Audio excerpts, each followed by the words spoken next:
प्यारे विद्यार्थियों नमस्कार, सभी को राधे राधे, जय श्री कृष्ण। आज हम बात करेंगे हिंदी का वेरी इंपॉर्टेंट मॉडल पेपर। प्रिय विद्यार्थियों, आपको पता है बीएसटीसी के अंदर 30% पूछे जाने वाले हैं, तो इस क्लास को आप सभी विद्यार्थियों को ध्यानपूर्वक देखना है। पूरे 30% देखने वाले हैं। अब आपके कितने परसेंट आप राइट होते हैं 30 में से आप देख लेना अपने अनुसार, ठीक है भाई। 1% 3 नंबर का है, 90 नंबर की आपकी हिंदी है। अब एक भी परसेंट गलत करते हो तो 3 नंबर कट रहे हैं, तो आप देख लेना 30 में से आपके कितने परसेंट राइट हो रहे हो। बाकी मैं आपको बता दूं, कंप्लीट अभी मैंने चैप्टर वाइज करवा रखा है। रामबाण बैच के अंदर रामबाण बैच की प्राइस बिल्कुल मैंने नामात्र कर दी है। तो आप जो भी विद्यार्थी नए हैं तो उनको बता दूं, Mahendra Beawar coaching, Mahendra Beawar coaching play store पे आप सर्च करेंगे तो अपना एप्लीकेशन मिल जाएगा, अपना ऐप मिल जाएगा। प्ले स्टोर से डाउनलोड करके बीएसटीसी का रामबाण बैच जरूर ज्वाइन कर लेना, ठीक है। बाकी रीजनिंग की क्लासें भी वहां पे चल रही है अच्छे से सभी, ठीक है, तो ज्वाइन कर लेना। चलो स्टार्ट करते हैं प्रिय विद्यार्थियों। 30 में से कितने राइट होते हैं कमेंट में जरूर बताना आप सभी। तो आपके सामने क्वेश्चन ये है, गेहूं के साथ गुण भी पीस जाते हैं, गेहूं के साथ गुण भी पीस जाते हैं, ये आपके सामने मुहावरा। इसका अर्थ क्या है? गेहूं उगाने की अपेक्षा उसे पीसना कठिन है, दोषी के साथ निर्दोष भी दंड के भागी बनते हैं, सांप किए बिना गेहूं पीसने से गुण भी पीस जाता है, या हमें सोच समझकर काम करना चाहिए। तो प्रिय विद्यार्थियों, गेहूं के साथ गुण भी पीस जाते हैं, इसमें दोषी के साथ निर्दोष भी दंड के भागी बनते हैं, ये इसका जो है वो सही अर्थ हो जाएगा, ठीक है। गेहूं के साथ गुण भी पीस जाते हैं, इसका मतलब भाई दोषी व्यक्ति है उसके साथ कोई निर्दोष व्यक्ति है तो वो निर्दोष भी फंस जाएगा, तो दोषी के साथ निर्दोष को भी भागी दंड मिलता है, ठीक है। ये बता देना आप सभी। अगला प्रश्न है कि अंधे के आगे रोवे, अंधे के आगे रोना अपना दीदा खोना, अंधे के आगे रोवे अपना दीदा खोना, जानबूझकर टालना, निष्ठुरता का व्यवहार करना, अयोग्य व्यक्ति के सामने दुखड़ा रोना, या निर्धन और दुखी पर ध्यान न देना। देखो, अंधे के आगे रोना अपना दीदा खोना, यानी अयोग्य व्यक्ति के सामने दुखड़ा रोना व्यर्थ है, ठीक है, तो इसलिए सी आंसर हो जाएगा। अगला है उंगली उठाना। भाई उंगली उठाने, उसने मेरे उंगली उठा दी। उंगली उठाने का मतलब अपना महत्व व्यक्त करना, दोष की ओर संकेत करना, अस्वीकार करना, उपयुक्त में से कोई नहीं, दोष की ओर संकेत करना, ठीक है, ये हो जाएगा। अगला देखो, दमड़ी की घोड़ी क्या है प्रिय विद्यार्थियों?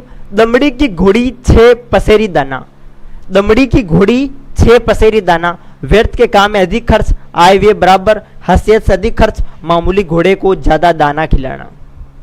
दमड़ी की घोड़ी 6 पसेरी दाना क्या हो जाएगा? दमड़ी की घोड़ी और 6 पसेरी दाना मतलब व्यर्थ के काम में अधिक खर्च, ऑप्शन इसमें हो जाएगा ए, ठीक है। अगला देखो, अब आपके सामने दे रखे प्रिय विद्यार्थियों सही वर्तनी वाले शब्द को आपका चयन करना है। शुद्ध शब्द शुद्ध यही है, पूजनीय, पूजनीय, पूजनीय, पूजनीय। देखो ये अशुद्ध है प्रिय विद्यार्थियों, पूजनीय ये भी अशुद्ध है, ये भी सही ये होगा पूजनीय, पूजनीय ये यहाँ पर सही शब्द दे रखा है। उसी प्रकार से ये है मुमुर्षु, मुमुर्षु, मुमुर्षु, मुर्मुषु, बताओ इसमें ये होगा, ठीक है, मुर्मुषु ये शुद्ध होगा, इसमें ध्यान रखना।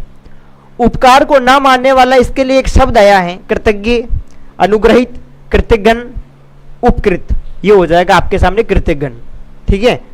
नेक्स्ट प्रश्न है, पुत्री के बेटे के लिए एक शब्द आया। भाई पुत्री का बेटा, पिता है, पिता की पुत्री है, और पुत्री का जो बेटा होता है वो क्या लगेगा? दोहित्र तो लगेगा, तो याद रखना दोहित्र हो जाएगा, दोहित्र, ठीक है।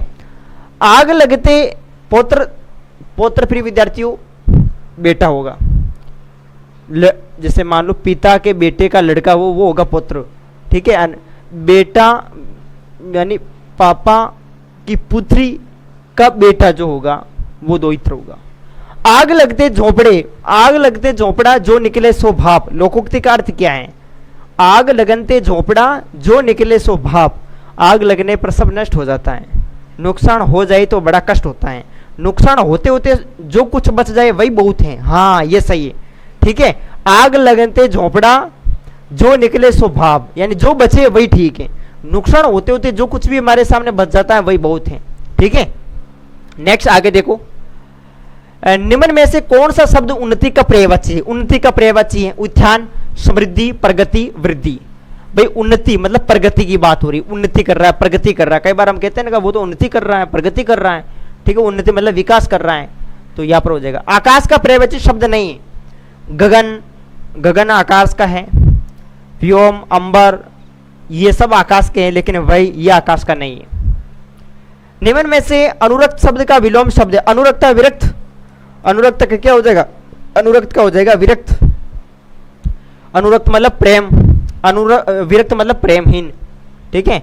हीनता शब्द का विलोम है प्रभाविता, प्रभावितता या श्रेष्ठता, विश्वास या प्रबलता। हीनता, हीनता शब्द का विलोम, हीनता का हो जाएगा श्रेष्ठता। क्या हो जाएगा? श्रेष्ठता हो जाएगा। निरुद्देश्य शब्द का विलोम शब्द क्या है? निरुद्देश्य। निरुद्देश्य का हो जाएगा सौद्देश्य। क्या हो जाएगा फिर विद्यार्थियों? सौद्देश्य, ध्यान रखना, सौद्देश्य। नेक्स्ट, हम सबकी प्रतिष्ठा दांव पर है। हम सबकी प्रतिष्ठा दांव पर है। आदर, यश, ख्याति या प्रशंसा। हम सबकी प्रतिष्ठा यहाँ पर दांव पर है। इसमें यहाँ पर जो शब्द आया है प्रतिष्ठा, इसका समानार्थी शब्द क्या है? प्रतिष्ठा का यहाँ पर हो जाएगा ख्याति। क्या हो जाएगा फिर विद्यार्थियों? ख्याति हो जाएगा, ख्याति, ध्यान रखना। ठीक है। मेरा सदा लिबास में सुंदर दिखती है। लिबास, लिबास का यहाँ पर समानार्थी शब्द हो जाएगा परिधान। क्या हो जाएगा? परिधान, वस्त्र, कपड़े, अंबर। ठीक है, परिधान हो जाएगा परिधान। प्रमोस्त शब्द में संधि कौन सी है? प्रमोस्त शब्द में संधि देखो प्रिय विद्यार्थियों, प्रमोस्त में देखो दो ऊपर मात्रा नजर आ रही है और दो मात्रा जिसमें होती है वृद्धि संधि होती है। मैंने आपको सब नियम बता रखे हैं, वृद्धि संधि हो जाएगा इसमें। उसी प्रकार से अगला प्रश्न है, शरतचंद्र शब्द में संधि कौन सी है?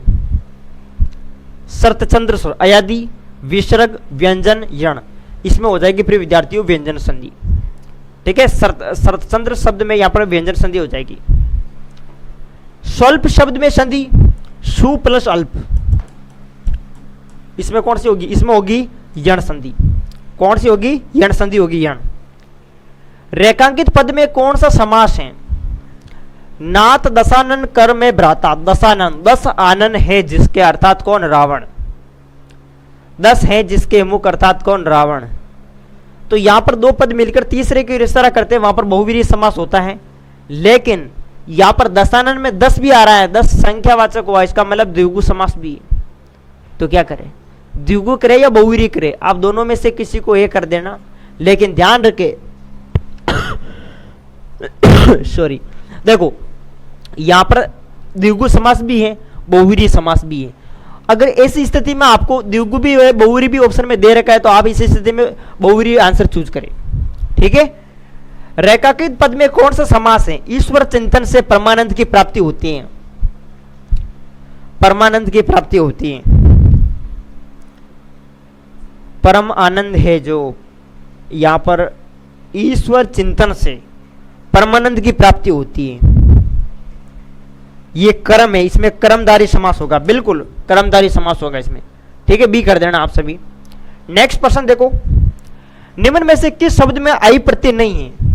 चढ़ाई, पिटाई, धुलाई, चटाई। हाँ, ये होगा चटाई। चटाई एक मूल शब्द है प्रिय विद्यार्थी, इसमें आई प्रत्यय नहीं है। ठीक है, बाकी में है।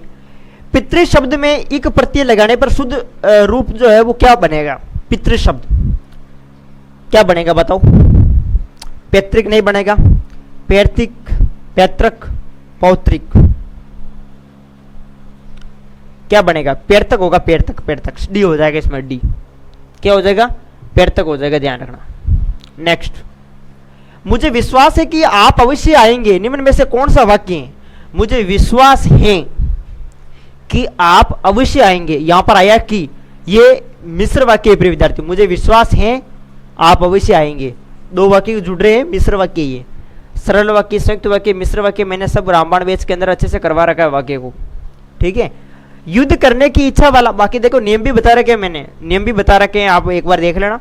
युद्ध करने की इच्छा वाला वाक्य के लिए उपयुक्त शब्द, युद्ध करने की इच्छा वाला, स्त्रिज्ञ, योद्धे, युयुत्सु, युयुत्सु। ठीक है, इसका यहाँ पर अर्थ है युद्ध करने की इच्छा वाला।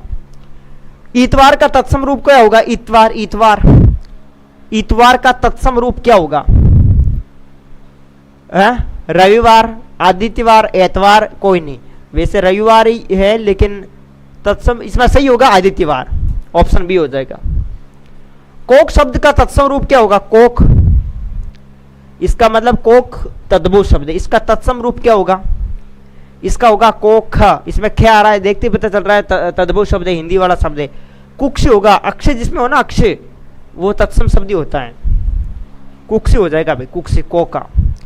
निम्न में से किस शब्द में उत उपसर्ग का प्रयोग हुआ है? उत उपसर्ग, उद्भव, उद्घाटन, उत्कृष्ट, इन सभी में उत उपसर्ग का प्रयोग हुआ है। सदगति शब्द में कौन सा उपसर्ग जुड़ा हुआ है? सदगति, सदगति में सत, सत उपसर्ग जुड़ा हुआ है। निम्न में से कौन सा वाक्य अशुद्ध है? कृपया आपकी अति कृपा होगी। आपको दिखाई दे रहा होगा प्रिय विद्यार्थियों? नहीं दे रही हो? क्यों नहीं दे रही हो? दिखाई क्यों नहीं दे रही हो? इसका मतलब आपकी आंखें कमजोर हो गई भाई, आपकी आंखें कमजोर हो गई इसलिए नहीं दिख रहा है, बाकी दिख जाता।